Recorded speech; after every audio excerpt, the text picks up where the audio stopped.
My name is Baldev Singh and I'm Director of Education at Imagine Education UK. I think social and emotional learning is absolutely critical, and we hope that it becomes a thing which becomes at the heart of our learning and at the heart of our educational establishments, at the heart of policy development. Currently, I feel it is a bolt-on. It is done as an add-on. When you look at formal education systems, it is done as an additional part on one day on a Friday afternoon. So I feel that it is not become part and parcel of our education systems. And what I would like to see is social and emotional learning to become part and parcel of the value we place on other subjects like maths, science. Those are important, but without those we know that they are equally important. But we also know that reports coming from the workplace say that we have graduates who might have a first class degree but actually are not fit for work because they do not have the skills, the social and emotional learning skills, which are very important: empathy, the ability to relate to others.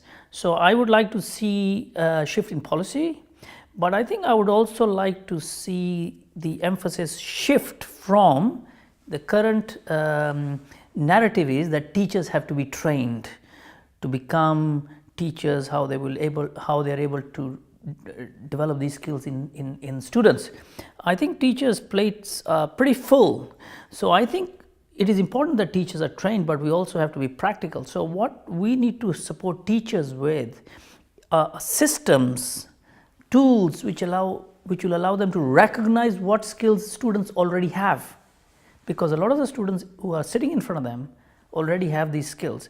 Now, what I would like to see in the future is how we use very, very powerful innovative tools which are already in existence now to help teachers gather information very quickly and inform them about each individual student's need and to adapt and to change their teaching practice. So I think this is quite, we are not there yet, but interesting thing is we currently have the tools available today. You know, you look at banking, you look at other sectors where when we fly, we get air miles, we get rewards. So all these things are happening in outside education. So what we would like to see is all this now shift, and we need to start using technology in a way where it starts making a tremendous change. So, and education, Imagine Education is at the I think we feel that we are at a very important point where we are starting to look at new approaches. So we're very pleased that where we are now, we'll be able to support policy, but more importantly, I think we need to shift from policy to practice. So I think Imagine Education, I think we are totally focused on both elements, but I think we want to really work with partners. Anyone who is out there who wants to use our platform, we'll be delighted to partner with them. So it's a call really out for people who really want to look at a new approach to complement other things they are using as well. So there are lots of other tools, but any organization which wants to look at how they can enhance current practice, but looking into the future, I think it's a pretty exciting future, because I think the technology exists now, and I think it's a matter of now aligning policy and moving forward. Yeah, I think we have been, over the last maybe couple of years, we've been looking at primarily developing capacity of both human and organizational capacity to develop social and emotional skills. And some of these are what we refer to as core competencies or skills required for work, because they're all interdependent.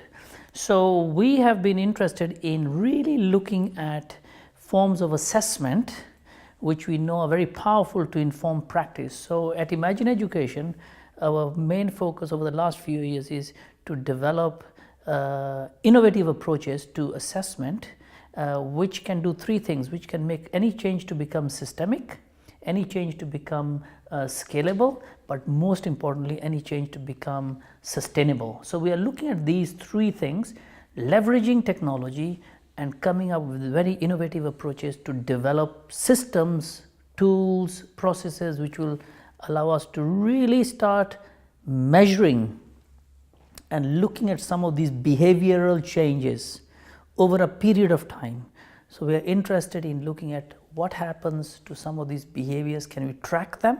Can we first identify them? Can we track them? And then, of course, what are the interventions needed for development? So we like to look at how can technology enable us to happen, technology enable that to happen. And we have recently developed an approach called point of learning, which really looks at what's happening outside education.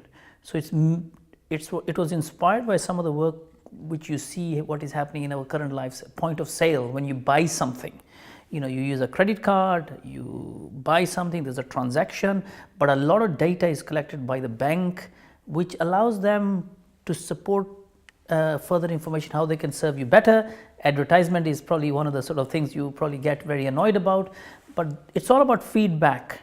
And we have leveraged all that and developed a system at Imagine Education, which is called Point of Learning, where we are working with Professor Peter Twining from the Open University in the UK to really start understanding how can this help us to develop better systems to capture a change in behavior over a period of time.